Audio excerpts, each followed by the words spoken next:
Welcome to the Jali podcast. I'm your host, Melyssa Barrett. This podcast is for those who are interested in the conversation around diversity, inclusion, and equity. Each week, I'll be interviewing a guest who has something special to share or is actively part of building solutions in this space. Let's get started. Steve Napolitan has been recognized by national media as a pioneer in the new media market. He has a background in film, creating, directing, and producing award-winning content. He's been known for design campaigns that generate massive amounts of leads that turn into revenue. His executive coaching and training has publicly served more than 35,000 professionals, business owners, and entrepreneurs on their business and taught them how to increase marketing, sales, while systematizing business to minimize their effort and maximize their revenue. Steve helps his clients have the lifestyles they deserve. Ultimately, Steve is about people, relationships, and the convergence of vision, focus, and teamwork that allows true freedom in life. His core purpose is to help as many people have the freedom they desire. He literally spends his time focused on CEOs and entrepreneurs who have found success but don't have the life they want.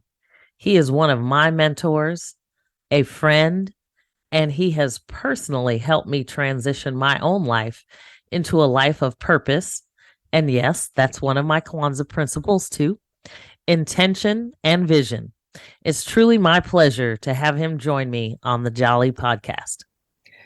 All right. So this week, once again, I'm excited because I get to talk to my friend, Steve Napolitan. And as an award-winning marketer, best-selling author, coach, dad, CEO, speaker, and consultant, I figured it might be nice to just kick off the year talking to you about, just how you are managing life in general. Because I think a lot of people start with kind of New Year's resolutions, goals, whatever, and they last for however long they last. But I figured what would be interesting is to really talk to you about, I know you're typically talking to socially conscious entrepreneurs, and maybe you can talk a little bit about what that means for you, first of all, in terms of being a socially conscious entrepreneur, especially when we think about, diversity, equity, and inclusion. Absolutely. Well, first, I have to thank you so much for having me on your show. I've been waiting for this moment to be on the Jali podcast, and which is like socially conscious in its way, right? Because it's the speaker of the people. So I love the name. Kudos on that, and so happy that you're doing what you do. And with that, this kind of really leans into the question. Socially conscious to me are folks that are thinking beyond making money. The status quo is it's never been okay for me when someone says, "Oh, it's just business." So for me, it's kind of, that's like if you look at the opposite, and when people say that, they tend to mean like, "Oh, it's okay if I do something on the edge, or I'm mistreating people because it's just business. I'm going to be a little harder on this thing or that thing." When the reality is everything affects people and our planet. And so socially conscious to me means that you're thinking of all those things that, for me, it has to be okay for everyone involved.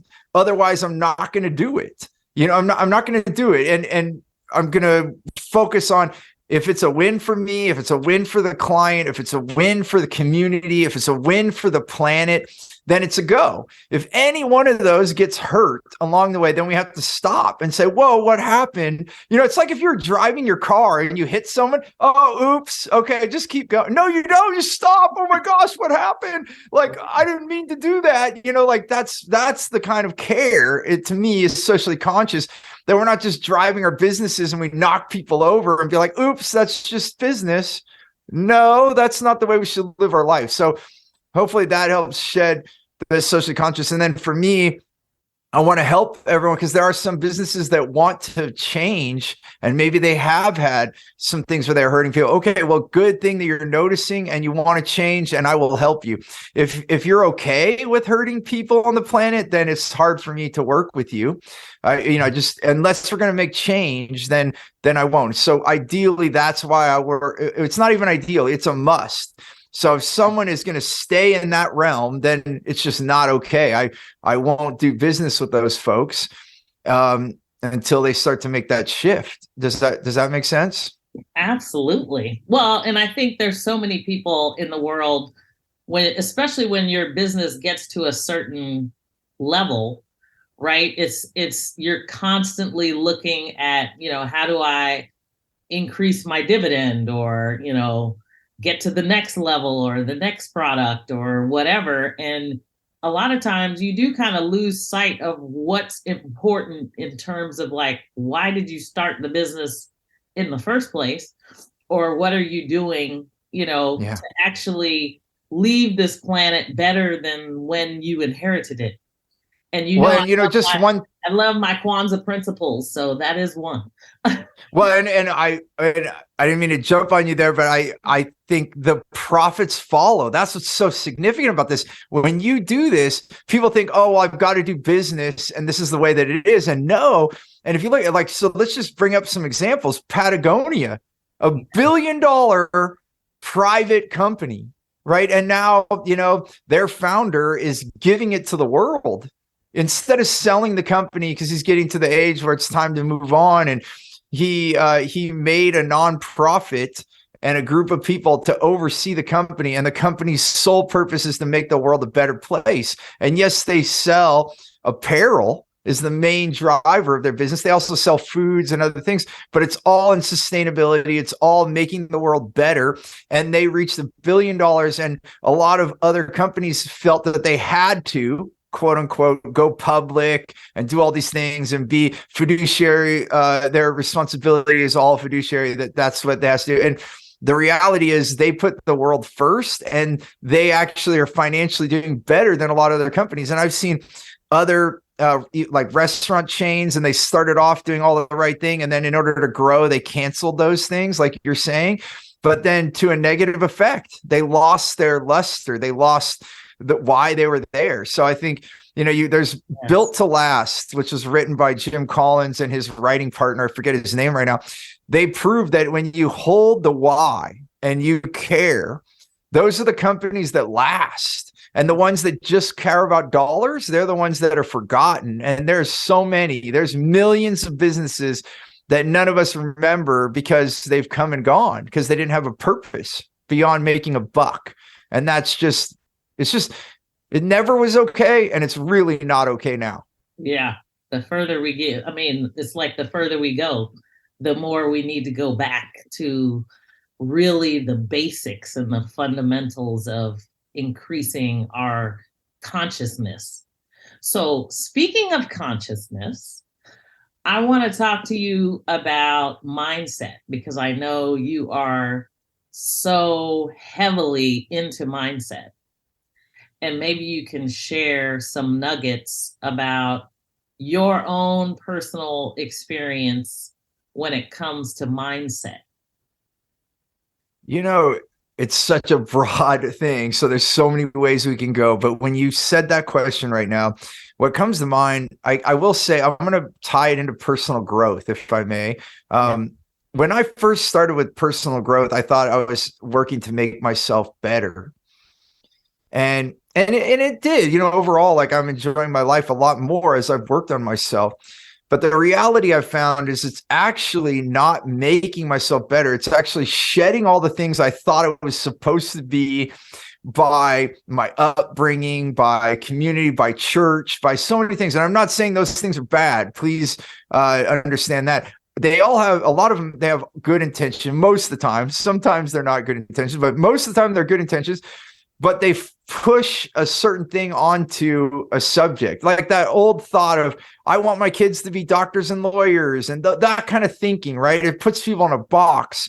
that their heart might not be there. And this happens a lot, whether it's big or little bit, either way it happens. So what I found is through this quest for personal development, I found that I needed to shed all those things like an onion, like peel it all back, like armor. Like I would even put, that's a good metaphor for me. There was a lot of some wounding and like my, broken heart and stuff from a young age, and not really knowing who I was as a young man. And I held my armor, right? I didn't want anyone to see me, and I wanted to protect myself so I don't get hurt again. And this is all mindset too, right? So what I've actually realized is I've had to shed all that armor, let my true heart come out. And then this has allowed lots of things, like for me to love unconditionally. It actually protects me more. The more that I love, the more people that love me, and I have more protection than wearing any armor or fighting any fight. I can have more love and more neighbors, like friends, loved ones in my life. And so the mindset that I would say in short, because there's so many layers, like I said, but it's really first finding yourself. And so, even in deep meditation, that's one of the first things you want to do is connect with yourself. And so that takes quiet. So I think the first thing, if people aren't ready to meditate or they're restless, the thing that to think about is slow down. So often in modern society, we're like, go, go, go. And I was there. I was building businesses, and I was running the rat race, and I was working really hard. And in that, you have no time to find self. You have no time to work on that mindset. It's just like, go or no go. And that just doesn't work. So I was working to not work hard. So that was my thing. I'm going to work really hard right now so I don't work later. And then that doesn't work. It was all a mindset. And another mindset, it was no pain, no gain. If I don't drive forward and hurt myself, then I'm not going to gain. And those are things I bought. Those are armor. That's like another armor sleeve that I put on, and another one. And then I was Steve Robot, and I'm doing all the things I was told to do, when in fact I was hurting myself. And so another part of mindset to me, and then I'll try to wrap this up here, is that it was feelings. We also are told not to feel, like, just Right. Don't feel that pain. You got to be stronger than the pain. When the reality is the pain was there for a reason. It's like if you put your hand on a hot grill, hopefully you don't even do it. Hopefully your body reacts and you pull back before you even touch the hot grill or the coals or where you're by a fire. And, hopefully you pull back and go, oh, whoa, there's something hot there. Or if you do touch it, it's only for a second, and your body is going to react without you even knowing. It's going to pull back. And, that is our body's mechanism for safety. Well, guess what? When you're at work and something doesn't feel right, or you're having a bad day, or you're like, you know what? I don't think this client is for our company. I think that's not a good client. I have a feeling about that. You should be listening. That is our intuition telling us, don't go that way. You're going to burn yourself. So those are just like very much touching the surface level, Melyssa, that, it could be letting ourselves be our true self. That's one mindset. The other one is that we can quiet our mind so we can actually hear our intuition, right? And know ourselves.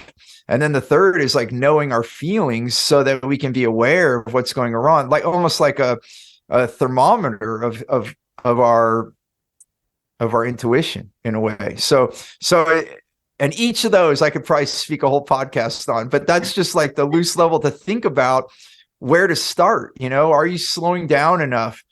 Just even 5 minutes of journaling, just think about where you are in the world and what do you really want? And are you just accepting a recipe that was handed down to you by your community or your peers, or are you actually doing what you love? Yeah.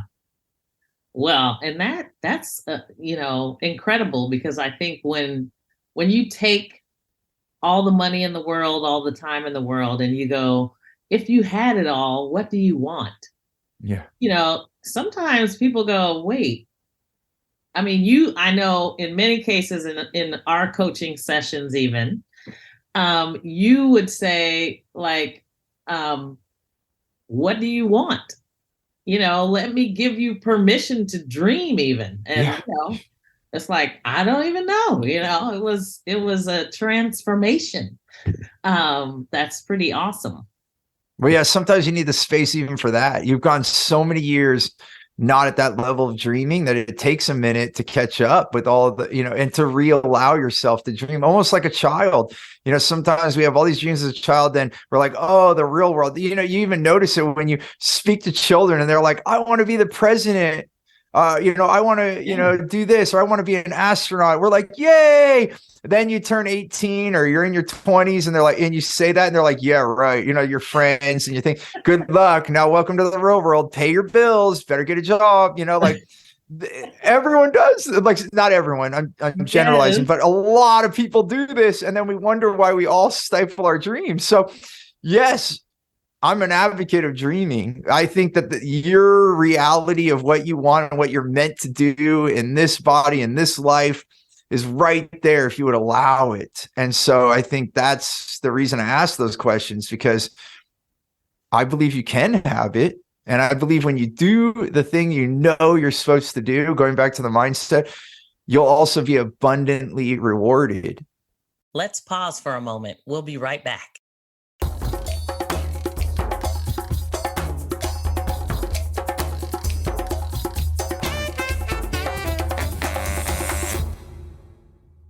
Well, and what's interesting to me is I know you're so focused on gratitude. And I love when you say, choose gratitude, create freedom.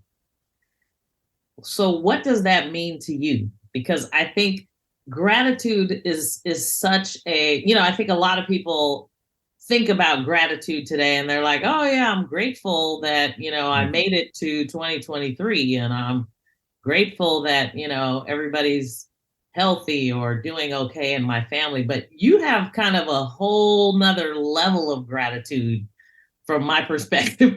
When we started interacting, I was like, wow, I really need to think about what I'm grateful for. Thank you for bringing it up. It is one of my core values in a very deep way. And I've been using choose gratitude, create freedom. It is one of our trademarks. And it is something that has been in my life for a long time, like more than a decade. And I know that it's becoming more popular. And I'm glad that people are talking about gratitude more. And you're right. Some of it is surface level. And the reason that it goes deeper for me is that what I define gratitude as is appreciating all results. And I emphasize all. That means everything in my life. So the thing I didn't want, I'm grateful for. As I think but I haven't said on this podcast yet, but 17 months ago, from the time we're recording this, I was paralyzed. My whole body, arms, legs, and my face. It's called Guillain-Barré syndrome that came into my life. And, you could say, well, how could you be grateful for that? Well, I can tell you right now, and we can back up a couple steps in a minute here, but I'm sitting here right now with you. And if I could go back in time and I could take it away, I wouldn't do it. I wouldn't do it. And I'm being completely honest right now. I wouldn't do it because I love who I am. And right now, and I wouldn't be this man before you if I didn't go through that. So sometimes in life, and I think this stifles us. So this is really important to me. We get upset at ourselves. And I did this once. I've gotten into deep depression, felt like a loser. Nothing's going right. And this is when I was coming out of my 20s, coming into my 30s. And I grew up in Silicon Valley in California, and all other peers of mine were like skyrocketing startups and all these things. And I had made millions and lost millions by the time I was 31 years old. And I felt like a loser. And then I met my mentor and he said, well, how many people do you know at 31 that have already lost over $4 million? And I was like, oh, no, not that many, none that I could think of in their 20s. And then he said, yeah, exactly. So you've lost $4 million. He said, would you do it the same way if you went back? I said, absolutely not. I learned so many things. I'm going to do it different. He's like, exactly. So all those things happen. So you can be this 31-year-old guy sitting here before me right now, and you can actually make new decisions because of all the things you learned. And he flipped the whole thing on me and realized how grateful I was for all those experiences. And then it did. I took all those lessons and then made a way better business in my 30s, moving into my 40s, had abundant opportunities with my life and my 3 children, and we've been able to travel around the world and all these things. And it wouldn't have been that way, Melyssa, if I didn't go through that. So I had already had that happen and that transition. And now through Guillain Barré, it's changed my mindset to where I'm making different decisions. So I believe that life doesn't happen to us. It happens for us. Yeah. And that's part of this gratitude. And I'll say one last thing. I know it's a lot. I'm really truncating this lesson, but I hope you're getting the high points. But when I appreciate everything, I can actually proceed in my life.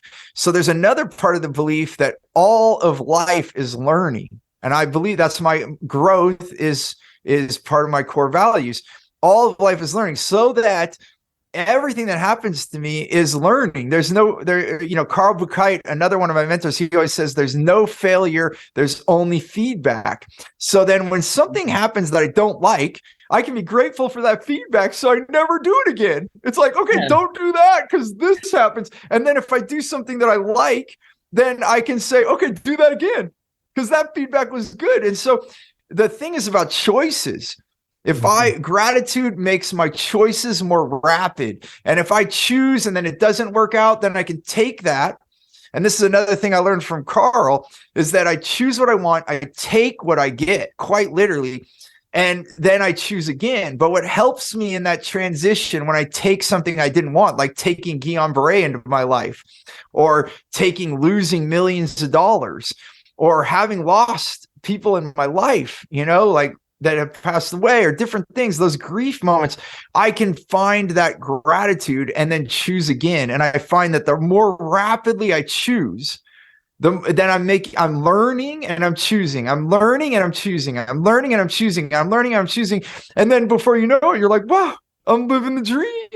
I literally cried driving up my driveway, calling my mom a couple of holidays ago. And I was like, dreams do come true. And I wasn't planning on crying. I just called my mom to say, hello, and let her know. And life changed so much from the hard times. And I'm a man that used, just to put the bookend on this, I was a man that thought life just really was not good, and you just had to deal with it. You just had to be tougher than the next person to make it through. I believed that. Talk about mindset, right, Melyssa? That was my mind.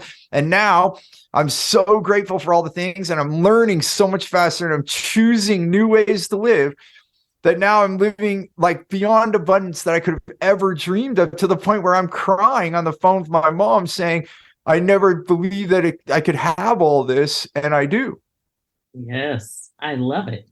I love that. Well, I love the fact that you're bringing in so many different elements when it comes to the way people, not only the way they work, but the way they live, the way they actually engage with their own life. And coming from someone who has been in corporate America for decades, you realize how much you minimize your life to give to a company, and then you realize that life is short. You've got to make sure that you're here doing the work that you were made to do on purpose, right? So I just love the way that you're thinking about just how to open people up so that they have the life of their dreams. Thank you for that. And just to comment on that, I think that we under focus on death. And I don't mean that in like a really morbid or depressing way, but I think, the reality is we are going to die. And I've been able to travel enough now and be with different cultures. And there are many cultures around the world that there's some that I've met, some of the indigenous tribes in South America, they actually have a saying. They say you can't live until you die. Mm. And even in some of the Buddhist philosophies, they say that until you recognize the end, meaning your death, you can't live fully now. So in that, I think it does. So even this being paralyzed, going back to my own story, it wakes you up and you're saying, okay, what is really important to me? What experiences do I want to have? And I think, again, in modern society, we get through school or into a career, and we say, I'm going to make this amount of money and then I'm going to live my life. And then we become really old and grumpy and we don't really, and sometimes we never get there. Some people, I once knew a guy and I was working with him. I loved him to death. He was the nicest guy. He was one of the first investors in eBay, and he was big in tech and all this. And he was investing in one of my companies. And then he was a year, he finally got paid off, right? And a year into that, he had an aneurysm, so he gave his whole life to build up this huge chunk of money, and he was ready to live that life. And then he passed away.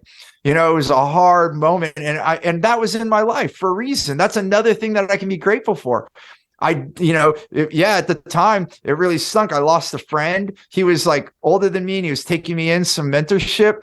I lost an investor. I mean, a lot of things I lost there, but I gained awareness that life is short and you do not go make a lot of money and then say, ta-da, here's my life. It's very rare that happens.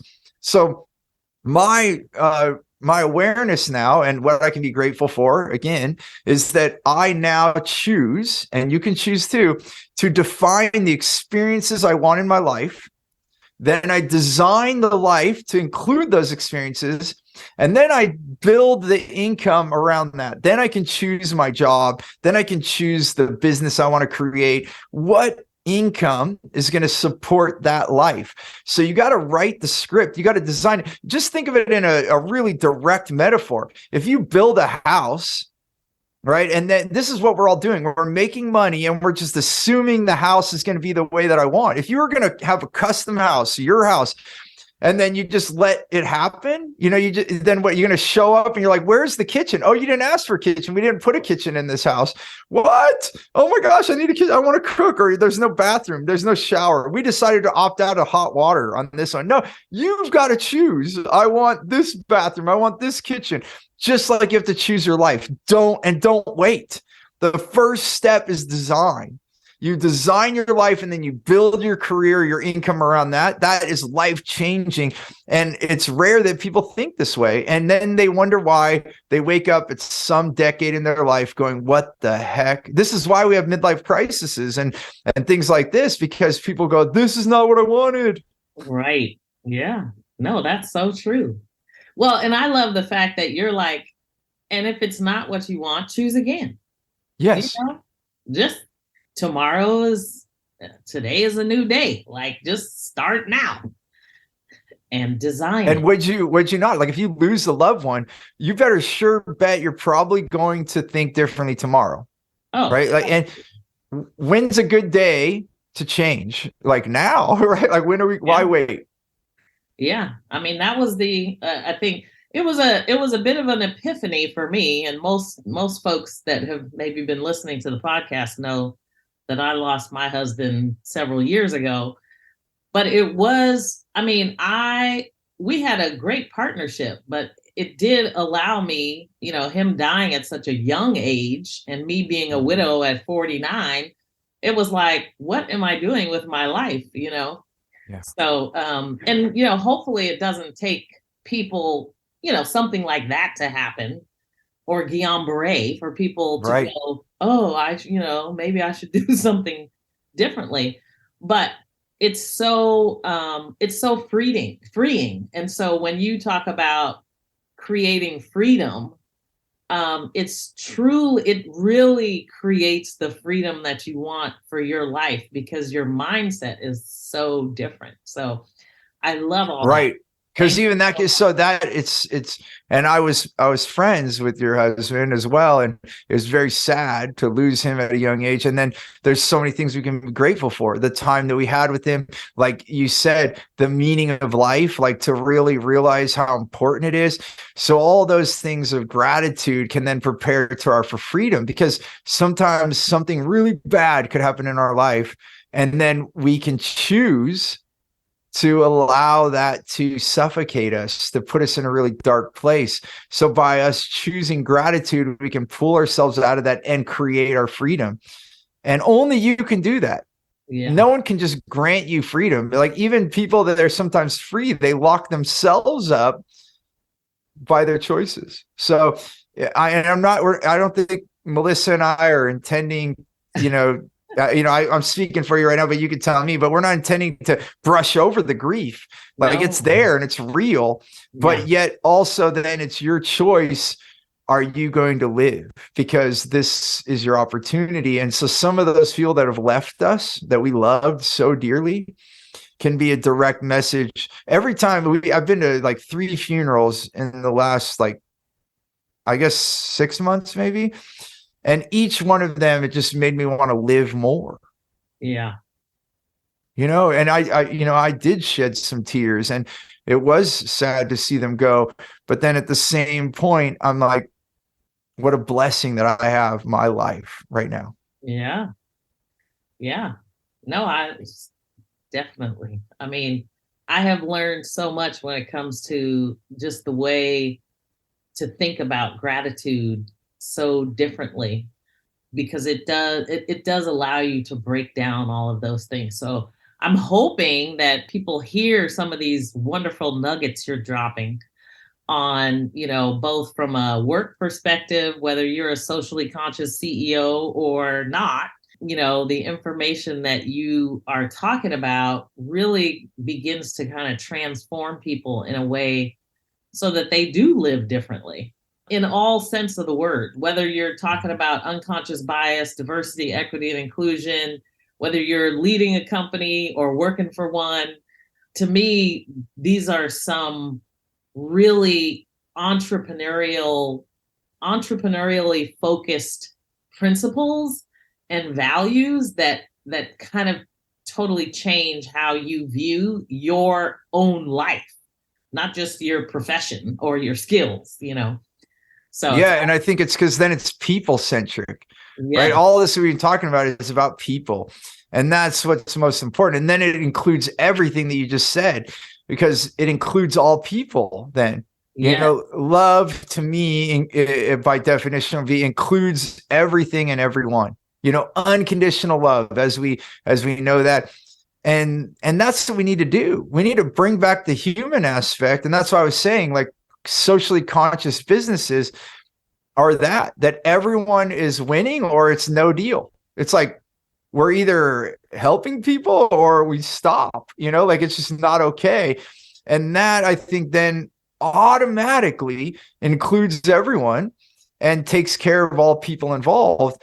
And so if it's not for the good of all, then don't do it. Period. yeah, That's it. love it. And if it's not for the good of all, then change it. Yes, you can change or stop it. I mean, sometimes you have to stop the train and Yeah, fix it. Like sometimes you have to stop first. If you're hurting a lot of people, stop, reassess. Now that's scary because you might see like a lot of dollars happen. And, so sometimes you can pivot and maybe it's not. I mean, because, there are people's lives involved as well. So if you stop a business, it could mean layoffs and all these things. So some you make a transition plan. Even Patagonia, which we brought up earlier, they didn't realize some of the pollutions they were creating by the dyes that were going into their clothes. But as soon as they became conscious of it, they made a plan over several years to completely remove it. So that's okay too. Like then it's like, okay, we identified this issue. Now we're made this plan to get rid of it. And so it's just like any project. Here's the thing. This is what we're going to do. Here's the delivery date. And you just take action and you stop. And then you can keep the business alive and not lay everyone off and all that stuff. So I think you're right. It's about choosing, noticing it, acknowledging it, and then choosing to do it different and then making the appropriate action. love it. All right. So last question. If this was your last year, how do you think you would make this your best year? Wow. I'm having a moment with that question because you made me realize I'm already doing it. All right. The Rating? plans that I have would not change Awesome. because I can tell you I've designed my life so that I'm giving ample time to my wife, to my children. And, often I've thought about this, like sometimes as a parent, we think I'm going to stop doing everything and I'm just going to devote every hour to our kids.